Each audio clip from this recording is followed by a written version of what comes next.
So if you're like me, you're probably challenged in this market with some of your listings selling quickly and others that are just seeming to sit. The question most agents have is, how do I get a property sold without having to ask the seller to lower the price? You need to check before you talk to your sellers about a price reduction. The first off is check your marketing, specifically your photos. It's not 2021 anymore. People are not buying properties sight unseen. So the big mistake that many agents are making is frankly sharing way too much information.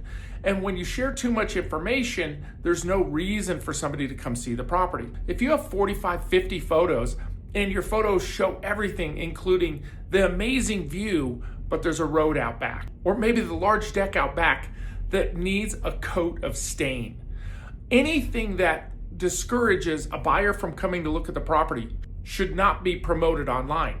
Your goal as an agent today in 2026 is to get them to come see the property. So your property description and your photos, everything must be attractive to the buyer so that they want to come see it, or if nothing else, they call and ask you more specific questions. And you know what I'm going to say is anything they say, you're going to say, yes, you need to come see this property. Yeah, it might have a road behind it, but it's amazing and you have to see the view at sunset. The second thing you need to check is your seller restricting showings or denying showings?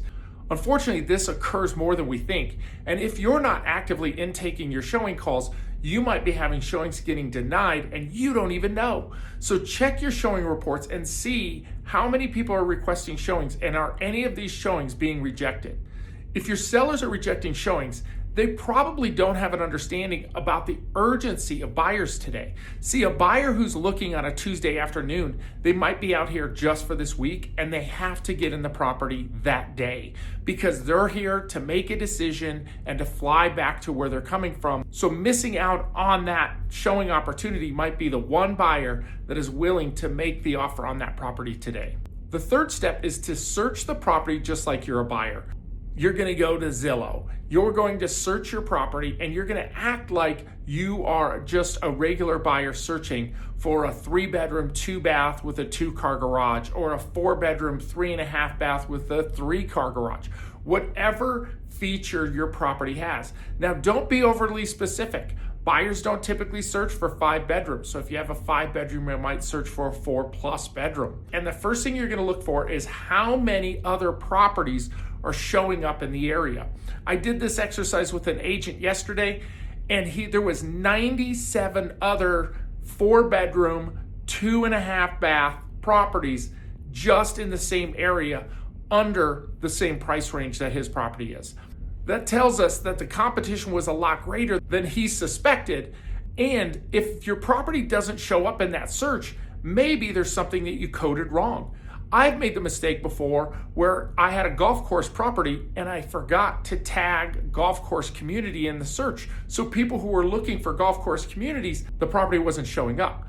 Now, fortunately, a friend agent of mine with another brokerage reached out and said, Sean, I was looking for a property in this golf course area and your house didn't come up. And I noticed you forgot this tag. So make the adjustment in your MLS and I guarantee you're going to get it sold. Sure enough, I made the adjustment and the property went under contract within a week. The fourth thing you're going to look at in today's market before you ask your seller for a price reduction is you're going to look at showing activity. So we use showing time. And if you go to market reports, you can do a search in your zip code. And sometimes you can even tag the community and search for active number of showings happening over a week period or 2 weeks. Now, I typically go back every 2 weeks and I look at the number of showings.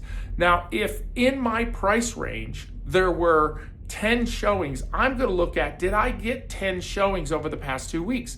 Because if I got 3 showings and 10 occurred, then that tells me that something is preventing people from wanting to set a showing on that property.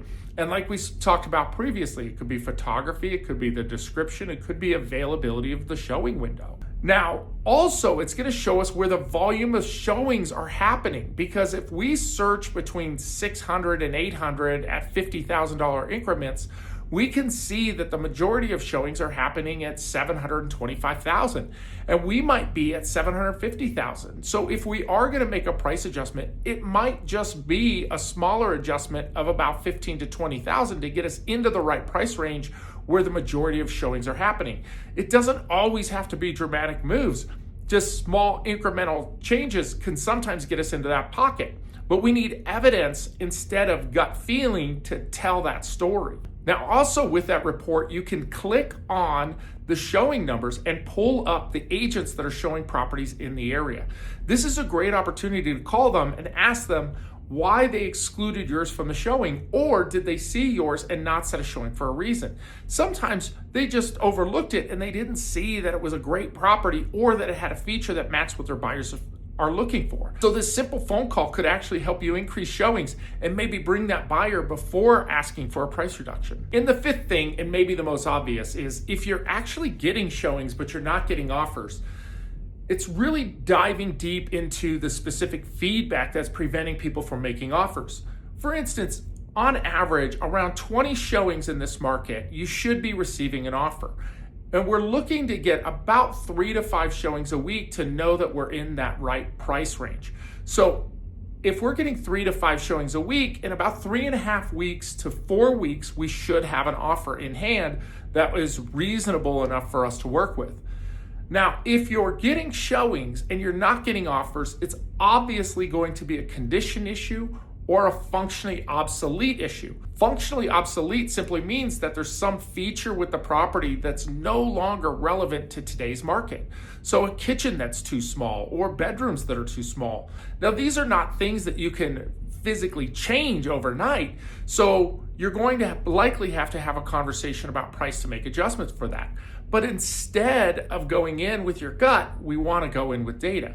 If we're getting showings and no offers, it's obviously a condition issue or an obsolete issue. Sometimes, if your budget allows, you can just simply address the condition issue, fix the situation, and come back on the market. I know in the past I've taken properties off the market for 30 days, adjusted the condition issue, and went back on the market and was able to achieve the sale price that the sellers wanted. Now, in late July 2026, am I going to take a property off the market for 30 days?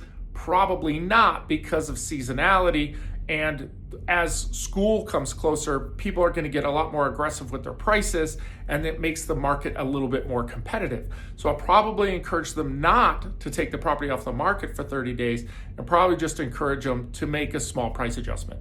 But these are the 5 things that you need to think about and you need to get data on before you have a pricing conversation with your seller. And hopefully for you, one of these strategies will work without having to ask for a price reduction. I'm curious, what are the things that I missed and what do you do before you ask for a price reduction?